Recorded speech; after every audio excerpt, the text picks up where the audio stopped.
Ce projet, ce matin, s'inscrit dans la stratégie du gouvernement, de votre feuille de route pour le département, pour la Guyane. Oui, c'est un projet important. Il participe à ce qu'on appelle la transition écologique de la Guyane, puisque on crée une nouvelle unité de production d'énergie renouvelable et de valorisation des déchets. Donc c'est le premier projet de ce type en Guyane et c'est un projet important. Il participe à l'autonomie électrique de la Guyane et aussi surtout à la sécurité de l'alimentation électrique de la Guyane. Quelle a été la dimension de votre accompagnement sur ce projet ? Eh ben, l'accompagnement, il était de nature, ça a été un accompagnement administratif pour que le premier projet de ce type puisse être possible en Guyane avec les services de la DGTM et puis aussi un accompagnement financier avec la Banque publique d'investissement. Et dernière question, c'est concernant la filière biomasse qui s'inscrit également dans les énergies renouvelables. Vous l'avez dit, hein, il y a un véritable souci au niveau de l'approvisionnement. Alors, est-ce que l'avenir s'assombrit en raison de cette problématique ? Non, dans un pays forestier comme la Guyane, la biomasse a de l'avenir. Simplement, on constate avec les difficultés actuelles qu'on a un problème d'organisation de l'approvisionnement et c'est sur cette organisation qu'on doit tous travailler collectivement.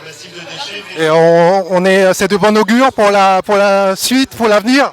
Mais oui, c'est de bonne augure pour la suite. La Guyane est en tête dans les Outre-mer pour la structuration de ces énergies renouvelables. Donc il faut qu'on continue. On a du soleil, on a de la biomasse, on a aussi des déchets évidemment. Et donc on a ce qu'il faut pour rendre la Guyane autonome énergétiquement dans des délais très rapides.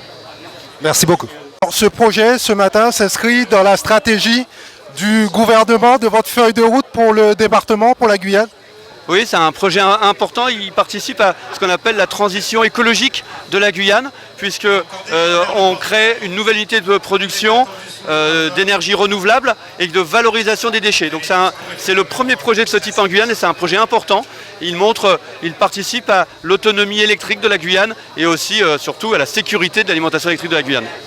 Quelle a été la dimension de votre accompagnement sur ce projet ?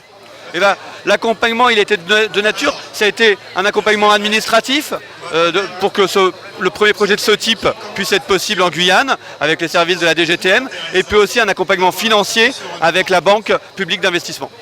Et dernière question, c'est concernant la filière biomasse qui s'inscrit également dans les énergies renouvelables. Vous l'avez dit, hein, il y a un véritable souci au niveau de l'approvisionnement.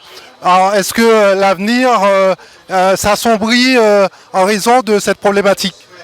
Non, dans un pays forestier comme la Guyane, la biomasse a de l'avenir. Simplement, on constate avec les difficultés actuelles qu'on a un problème d'organisation de l'approvisionnement et c'est sur cette organisation qu'on doit tous travailler collectivement. Et c'est de bon augure pour la suite, pour l'avenir ? Mais oui, c'est de bonne augure pour la suite. La Guyane est en tête dans les Outre-mer pour la structuration de ces énergies renouvelables. Donc il faut qu'on continue. On a du soleil, on a de la biomasse, on a aussi des déchets évidemment. Et donc on a ce qu'il faut pour rendre la Guyane autonome énergétiquement dans des délais très rapides. Merci beaucoup.